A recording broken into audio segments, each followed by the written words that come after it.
Hey everyone out there in the Buyer's Academy, welcome to step 3 of the buying process. This is a big one because you've made it. You've made it to the close phase. Our close phase, again, 3 subpoints to that and everything else that comes with it, but really that first step in the close phase is making an offer. You've gone through, you've discussed, right? You set your goals, you went through some discussions, you matched with a potential buyer, you had some preliminary, right? And then the goal is you get to a point where you can make an offer.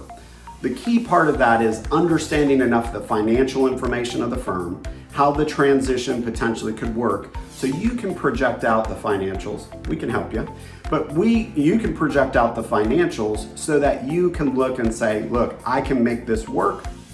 I'm going to maintain the revenues.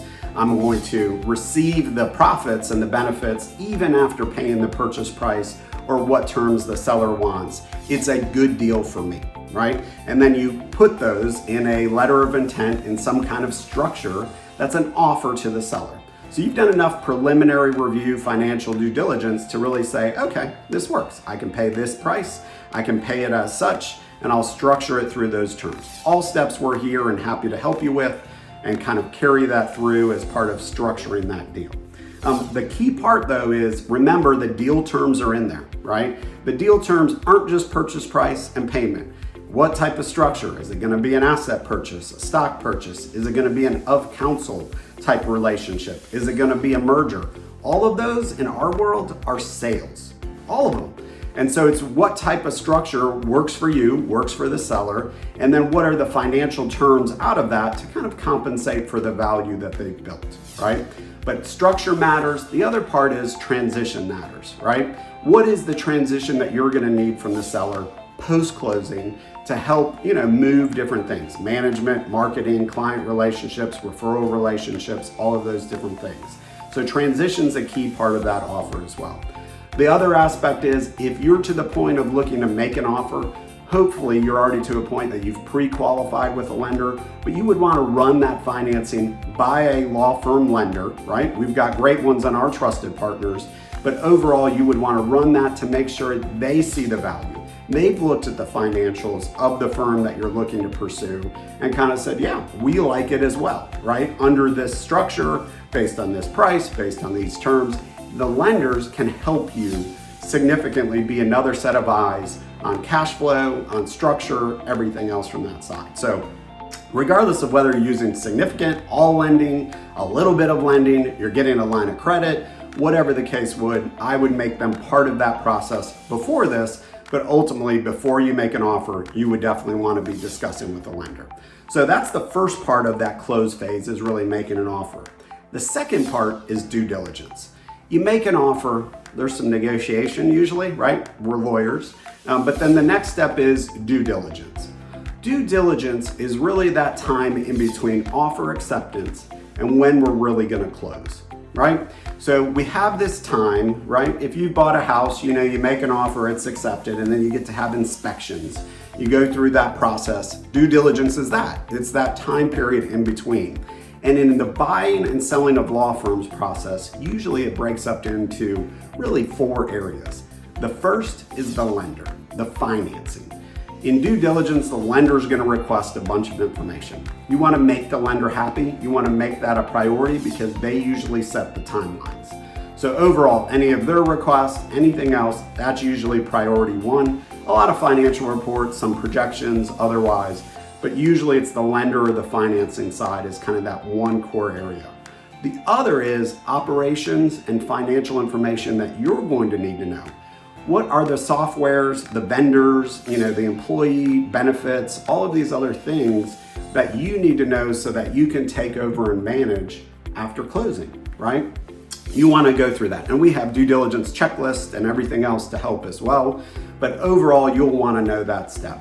And then the next piece is really what we would say overall is the transition plan, right? So when you get to a certain point is you get to this transition plan of what's going to happen after closing.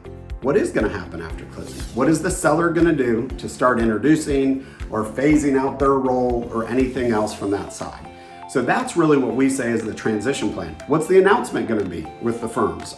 We've merged together, right? So-and-so has joined this firm. It's all part of that we want to do during due diligence so that both buyer and seller can kind of agree on it and then know exactly what's going to happen afterwards. Transition plan, a well-documented, well-thought-out transition plan is going to make a deal work really well. So don't forget about the transition plan during due diligence. And then the fourth piece is legal agreements. There are legal agreements, right? And so sometimes that involves hiring lawyers. If you couldn't hear that, hiring lawyers. And so overall, yes, you have to bring in lawyers. There's resources, there's, examples and everything else. But having lawyers, especially when there's lenders or financing involved to help coordinate closing, is a great thing. We've got good resources as well, but having the right lawyers there to help you kind of go through due diligence and close it the right way is the best app. Don't always try to do it yourself. I know there's lots of transactional lawyers that can do it. There is a good saying about not being your own lawyer or not being your own doctor, right? So just remember that aspect and kind of carry that forward. So again, close. If you make it through those different aspects, that's the due diligence, you get to closing. And after, that's the last piece. Closing is really bringing that all together. The financing is funding, the legal agreements are signed, everything's done and wrapped. And then you really go into the transition plan. You own it now. You run the firm, everything else, but now it's the seller is going to make sure they're, on their transition timeline to pass the baton to you. That's really what that transition plan is. You've announced the firm change, everything else that comes with it, but overall that baton pass is carrying forward or is going forward. You're going to take over, or part of your team is going to take over as part of that process. So again, it's closing and after. We do transition-based sales. Our goal is to really have that. We don't do throw the keys and walk out the door. We want the seller to be there with you to help preserve what they've built, to help hand it off to you over time. And our sellers, again, are kind of trained to do that. And if you're doing, others, right, deals outside of it, highly encourage the focus on that transition plan. And then the key component is clients, referral sources, everything else. It happens over time. The biggest thing is to be upfront, right? To introduce, to not let anybody be surprised. That's why we don't do a throw of the keys and walk out the door. We want to introduce and we want to let the clients know this is our new trusted successor, our new trusted merger partner. We're so excited, everything else. And then over time, the sellers will be able to kind of back out and you'll be able, or your team will be able to step in. So congrats, if you made it through those 3 steps. Discovery, right? And then we've got the match phase and then the close phase. And those are our 3 steps of the buying process. Thanks so much.